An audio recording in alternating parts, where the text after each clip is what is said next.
მოგესალმებით. მე მინდა როგორც ყველა მოსული ამბობს მადლობას, მეც მინდა გამოხატო მადლობა ყოველი თქვენგანის წინაშე, განსაკუთრებით ლექტორების წინაშე, განსაკუთრებით ბატონო ჟალოთის წინაშე, იმიტომ რომ მიუხედავად იმისა, რომ შეიძლება ერთი სიტყვით კაცმა თქვას, რომ ეს სიტყვის თავისუფლებაა და მეტნაკლებად ყველა საუბრობს იმას, რაც სურს, მაგრამ მიუხედავად ამისა, დღევანდელი დღის ამგვარი ფორმით აღნიშნა არ არის ის. ადრე ხომ ურთულესი იყო, არც ახლა არის და რომ არა, ისევ თქვენი ინიციატივა, ბატონებო, ასეთი დღე არ მგონია ასეთი ფორმით აღინიშნებოდეს. და მე გული მწდება, რომ ჯერჯერობით ბოლომდე სიმართლის თქმის განცდა არის, მაგრამ რატომღაც სურვილის არის, მაგრამ რატომღაც რეალობიდან გამომდინარე არ ხდება. და რატო ამბობ მე ახლა ამას? აქ ხალბატონმა რიტამ ბრძანა, რომ ჩვენ სტუდენტებმა არც ისე დიდი როლი, უბრალოდ ჩვენ იმ დიდ ტალღაში ვიყავით, მაგრამ მე ვიტყოდი, რომ ქუთაისში თუ კი დაიწყო ეროვნული მოძრაობის გარკვეული ტალღა, ეს დაიწყო მაშინდელი ქუთაისის პედაგოგიური ინსტიტუტიდან. და თუ უფრო დავაკონკრეტე, ეს იყო ისტორია ფილოლოგიის ფაკულტეტის კონკრეტულად ერთი კურსი.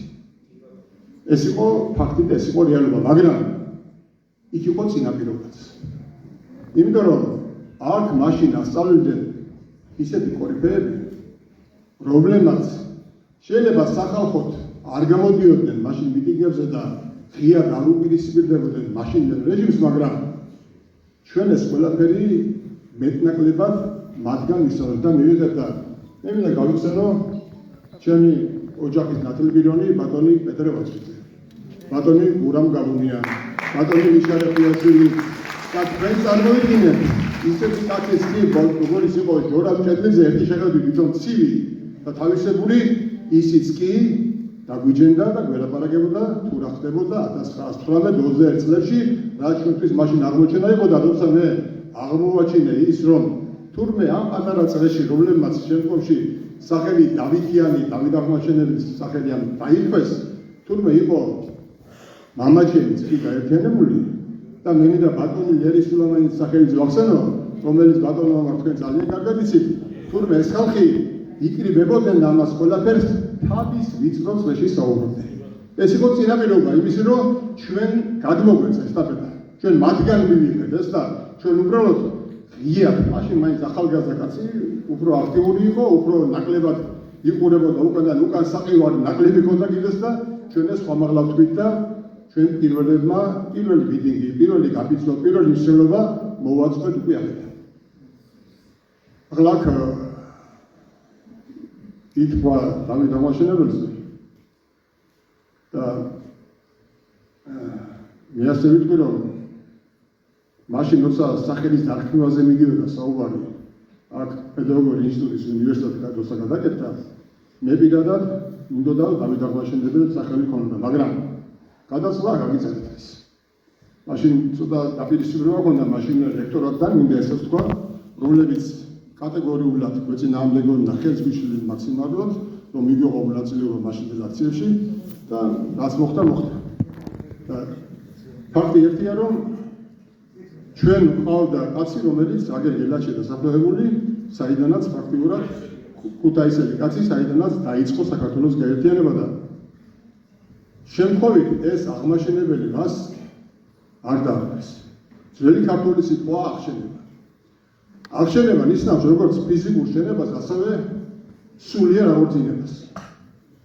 და როცა ქრისტიანობა საქართველოში შემოვიდა, მის მერე ის მოუდა კითხვა. აი ქრისტიანობის შეიძლება ითქვას გადამჩენი და დამცავი. რა უნდა ყოფილიყო? სახელმწიფო თუ ეროვნული საზოგადოება. და ღრმად მოწმე დავით აღმაშენებელმა კარგად იცოდა, რომ სახელმწიფო იყო ქრისტიანი ხალხის დამცავი, მაგრამ ქრისტიანობის გადარჩენი და მხსნელი და შემამაშენებელი უნდა ყოფილიყო უკვე ეროვნული საზოგადოება, არა თავად ხალხი. და როცა წმენა არის უკვე საზოგადოებას და ერთიანებს, როცა ჩვენ ვიცით ვინაა ჩვენი წინაპრები და პატივცემთ ჩვენი წინაპრების სონას და იმ ტრადიციებს და ამას ყველაფერს ჩვენ მომავალ თაობას გადავცემთ, რაც დღეს ხდება აქ ამ უნივერსიტეტში, ეს არის უკვე ერთიანი ორგანიზმი და ბიბლიური თვალხებით თუ შევხედავთ, ეს არის უწყვეტი ჯაჭვი შეიძლება ითქვას იმ სივრცეში, რომელიც არის გარანტი ქართველი ენის ხვალინდელი დღის. როცა საუბრობ დღევანდელ დღეზე აქ ითქვა და ძალიან გამიხარდა, როცა შევხედე რომ მეწერა რომ აქ ერთ-ერთ პლაკატზე რომ 1991 წლის 9 აპრილი არის საქართველოს დამოუკიდებლობის დღე. რატომღაც დღეს საქართველოს ოფიციალური კანონმდებლობით 1991 წლის 9 აპრილს ხელისუფლება არქმევს ყოველდღიურ გლოვის დღედ. ანუ აქაც პოლიტიკის სიმართლე რატომღაც მიჩვენებია. და წარმოიდგინეთ, ჩვენ ახლა აღვნიშნავდეთ დიდგორობას და იქ დავით აღმაშენებელის სახელი არის. წარმოიდგინეთ, როგორ შეიძლება ამ ორი რამის გათავისება, როგორ შეიძლება საქართველოს დამოუკიდებლობის დღეზე ვლაპარაკობდეთ და იქ ძლიერ გამსახურდია ფაქტორი არ ფიგურირდეს.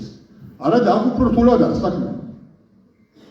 ჩვენ აღვნიშნავ 26 მაისს როგორც დამოუკიდებლობის დღეს, იმ 26 მაისს, რომელიც თავის დროზე პირველი რესპუბლიკათა შეიქმნა და რატომღაც მინდა ჩავანაცვლოთ 9 აპრილით.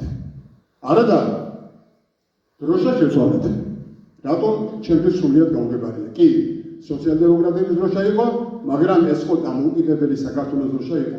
ეს ხო შემდგომში ეროვნული მოძრაობის ფაქტიურად დროშა იყო.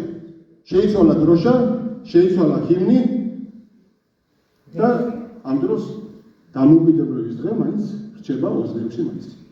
აი, როდესაც ჩვენ და სრულიად საქართველო შეძლებს იმას, რომ 9 აპრილი აღნიშნოს არა მხოლოდ გლოვის დღედ, არამედ საერთო სახალხო ზეიმის დღედ, აი მაშინ ვიტყვი, რომ რაღაც ნაბიჯი უკვე გადაიდგა იმისკენ და ბოლომდე ითქვა სიმართლე.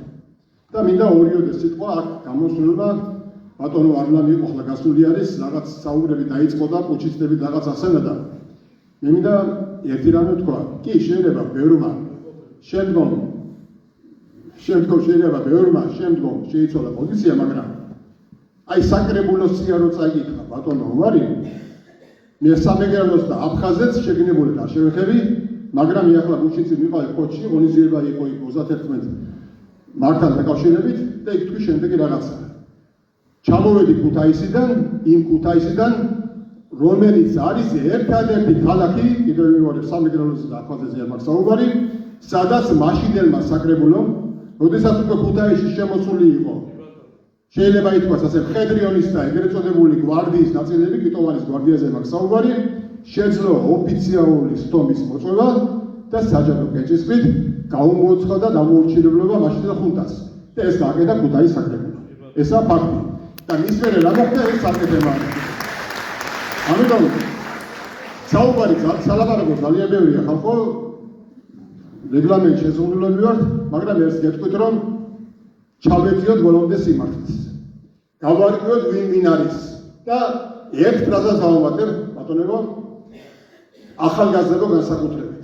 კარგად იცოდეთ, ვინც 1991 წლის რეფერენდუმის შემდეგ და 9 აპრილის შემდეგ დადგა შევარაძის რეჟიმის გვერდით და არა მხოლოდ იარაღით, არამედ იდეოლოგიურად კი, ისინი არათუ გმირებად, არამედ ქართველებად მისი ხსენებაც არ შეიძლება. აი ეს უნდა ვიცოდეთ ჩვენ. და ამას მივახციეთ ყურადღება. და უბრალოდ ვეტყვი, რომ ნუ შეხვალ შეცდომაში და ნუ შევიყვოთ ახალგაზრდა შეცდომაში. გაუმარჯოს ყოველ მართვალ ქართველს, ვისაც ქართველობის სურვილი და სიმართლის თვალის გასწორების უნარი.